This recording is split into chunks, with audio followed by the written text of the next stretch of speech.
Thomas the tank engine was ill. Workmen had tried to make him better, but it was no use. "Edward must take you to the works," said Sir Topham Hatt. Thomas felt very miserable.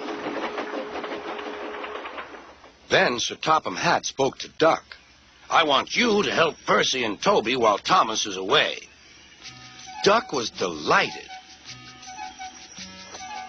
He already knew Percy and soon made friends with Toby and Bertie. Terence the tractor gave him a big welcome, too.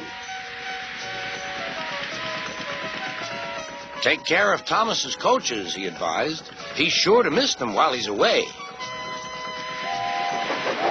Duck was very gentle with the coaches. Annie and Clarabelle were impressed. "Such nice manners," they told each other. "It really is a pleasure to go out with him."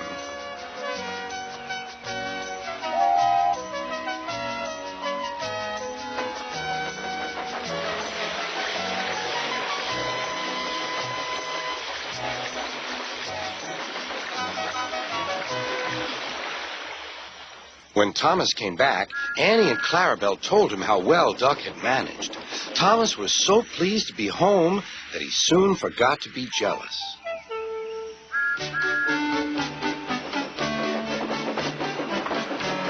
The works had left Thomas's handbrake very stiff.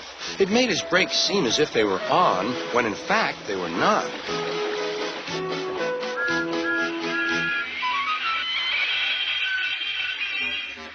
As a result, he and his coaches often overran the platform. Thomas found this most embarrassing. Gradually, his driver and firemen learned to be extra careful. But one day, Thomas's fireman was ill, and a relief man took his place.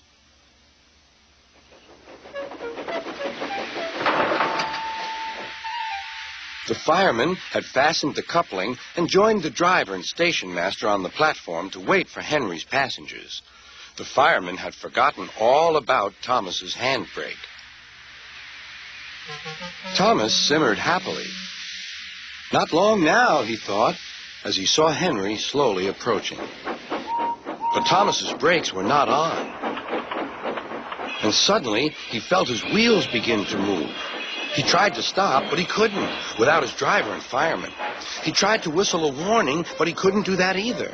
The conductor, driver, fireman, and passengers were all stranded on the platform.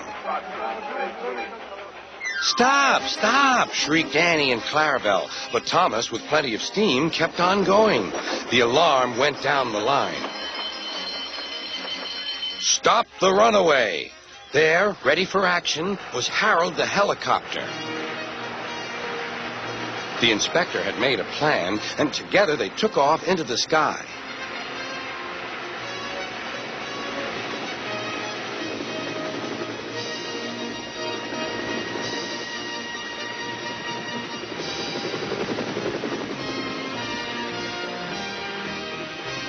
At last, Thomas was tiring. "I need to stop! I need to stop!" he panted wearily. As they neared the next station, Thomas saw Harold land.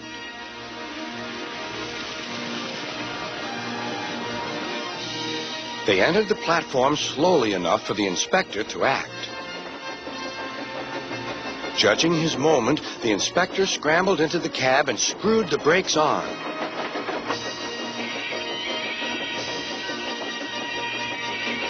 At last, Thomas stopped. Both he and the inspector were very relieved. Then they thanked Harold. "Think nothing of it. Glad to be of service. Any time." "Thomas," remarked the inspector, "we must never let this happen again." Wearily, Thomas agreed with him.